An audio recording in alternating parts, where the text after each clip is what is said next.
Doctor Rana Umar साहब से आगाज़ कर लेते हैं। डॉक्टर साहब, सबसे पहले तो ये जो फाउंडेशन है रीनल केयर फाउंडेशन, इसके हवाले से बताइए। माशाल्लाह 2005 से या 2003 से ये काम कर रही है, और क्या टारगेट है इस ऑर्गेनाइजेशन का, विजन और मिशन क्या है? जी, सबसे पहले तो शुक्रिया GNN अफ्तार ट्रांसमिशन का कि उन्होंने हमें मौका दिया कि हम अपनी रीनल केयर फाउंडेशन से मुतल्लिक लोगों को आगाह कर सकें। रीनल केयर फाउंडेशन का बेसिकली क़याम अभी हालिया 8 सालों में इसका क़याम अमल में लाया गया है।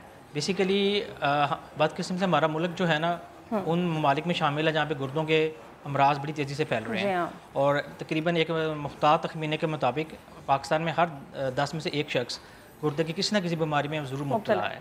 तो इसके पेश नज़र हम रीनल केयर फाउंडेशन ने इस चीज़ को उजागर करने की कोशिश की है कि आम लोगों के अंदर, और ख़ास तौर पर वो लोग जो इस बीमारी का आसानी से शिकार हो सकते हैं, उनमें आगाही पैदा की जा सके, और जो लोग इस मर्ज़ का शिकार हैं उन्हें एक अच्छा इलाज बिला किसी फ़ीस और मुआवजे के उनके दहलीज़ पर मुहैया किया जा सके। अच्छा, इसमें एज ग्रुप देखते हैं, आपके एज लिमिट है कोई कि इस एज ग्रुप के जो लोग हैं वो ज़्यादा मुतासर होते हैं, या बिला तफरीक ये मरज़ फैलता जा रहा है? बदकिस्मती से हालिया सालों में तो अब कोई उम्र की तफरीक नहीं रही।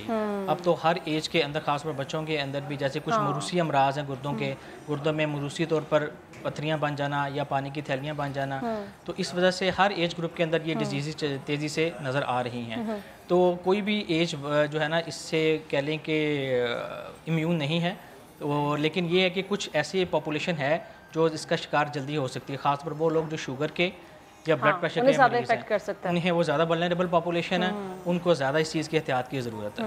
अच्छा डॉक्टर साहब, ये भी बता दीजिए कि RSF जो काम कर रहा है माशाल्लाह, किस किस जगह पे ये काम कर रहा है, और कांटेक्ट का तरीक़ाकार क्या है, जो लोग देख रहे हैं वो कांटेक्ट कर सकें, वो खैर हजरात को कैसे? जी, रीनल केयर फाउंडेशन का हमने फर्स्ट डायलिसिस सेंटर गुजरांवाला से शुरू किया था, ताकि जहाँ पे डिमांड हमें ज़्यादा, हमारी सर्वे के मुताबिक हमारी डिमांड वहाँ पे ज़्यादा थी पॉपुलेशन रेशो के लिहाज से, पेशेंट पॉपुलेशन रेशो के लिहाज से।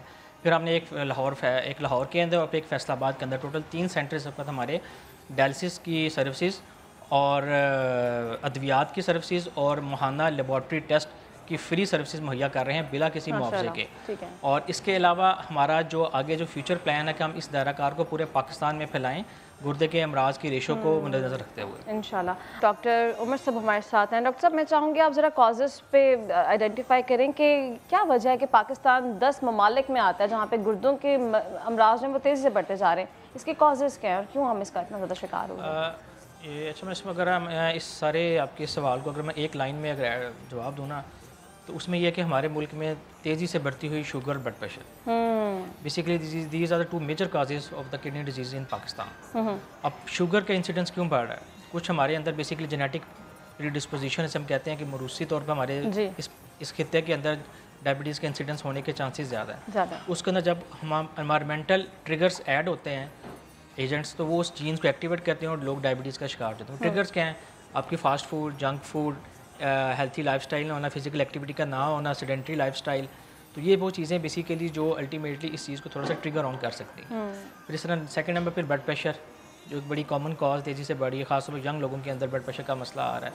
फिर उसके बाद जो कुछ फीमेल्स के अंदर आपको पता है कि इम्यूनिटी के जो प्रॉब्लम्स आ जाते हैं, ऑटो इम्यून डिजीज़ हो जाती हैं, जिसमें क़ुव्वत मुदाफ़ियत अपनी बॉडी के अगेंस्ट ही काम करना शुरू कर देती है।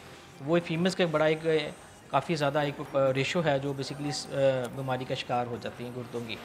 अगर हम इसको एक्सटेंड करें आगे बच्चों में, तो बच्चों में जैसे मैंने पहले अर्ज़ की थी कि गुर्दों के अंदर पत्थरियों का बनना, पानी की थैलियों का बनना, ये मरूसी तौर पर पेरेंट्स से इनहेरिट होकर बच्चों में आ जाती हैं। फिर जो मेडिकेशंस हैं, जो ओवर द काउंटर हम बगैर मॉलेज के सीधा मेडिकल स्टोर से जाके मेडिकेशंस खरीदते हैं, ख़ासतौर पर दर्दों की गोलियाँ, जो पेन किलर्स हैं, उनका इस्तेमाल बगैर किसी तरतीब के इस्तेमाल करना। फिर कुछ हैवी मेटल्स जो ये बेसिकली ये मिलते हैं आपको, कुछ लोग जो हकीमों के अद्वियात के अंदर, कुछ ताजात के अंदर, उनके मेटल्स बड़े हैवी, कुछ सारों की बात नहीं कर रहा, लेकिन कुछ के अंदर मेटल्स बड़े हैवी प्रपोर्शन में यूज़ करते हैं जो किडनी टॉक्सिक हो सकते हैं।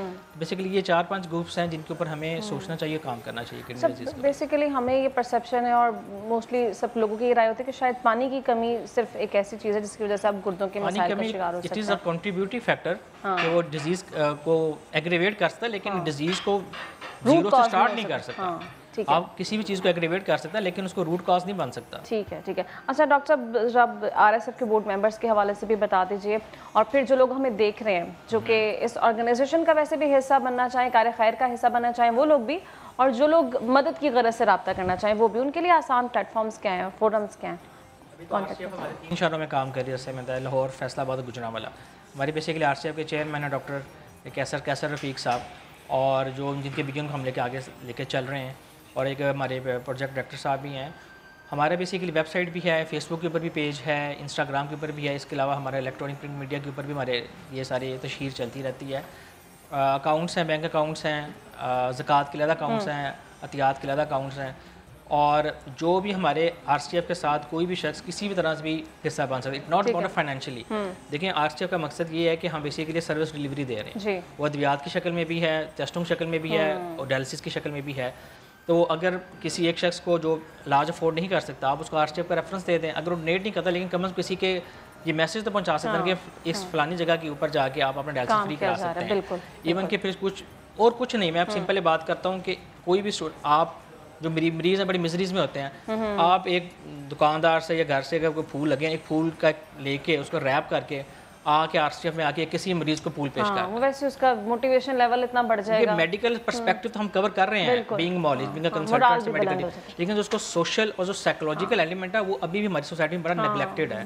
وہ پیشنٹس بڑی مزریز میں ہوتے ہیں, ہفتے میں 2 دفعہ ان کو ڈائلسس ہوتا ہے, کہیں کو 3 دفعہ ہوتا ہے, سوئیاں لگتی ہیں ان کو جب ڈائلسس ہو رہا ہوتا ہے, ان کا پین ہوتی ہے, بلڈ پریشر اوپر یا ڈاؤن ہو رہا ہوتا ہے.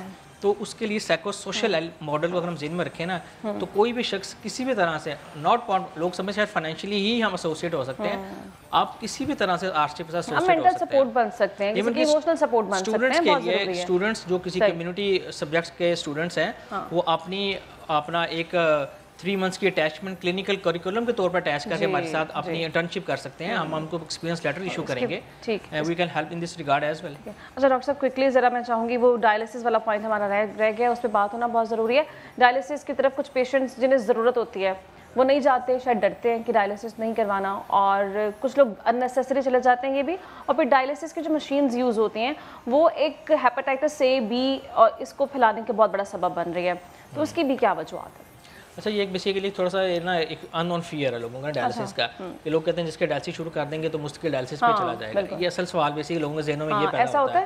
اصل میں یہ بیسیکلی یہ سوال اگر اس کو میں ریفریز کر دوں نا, اصل میں ہمارے پاس مریض آتا ہی اس وقت ہے جب اس کے گردے بالکل ہی ناکارہ ہو چکے ہیں بدقسمتی سے, اور اس پہ سے بڑی بدقسمتی یہ ہوتی ہے اگر اس کو کسی قسم کی علامات ہی نہ ہو, اس کو پتہ ہی تب چلتا ہے جب گردے بالکل اینڈ اسٹیج پر آ چکے ہوتے ہیں. تو بیسیکلی اس وقت پھر اگر کوئی ریورسیبلٹی ہو, اگر اس میں کوئی ہمیں لگے کہ اس میں کوئی چیز ہم دوائیوں کے ساتھ ریورسیبلٹی اچیو کر سکتے ہیں, ہم ضرور اس کے اوپر ایفرٹ کرتے ہیں.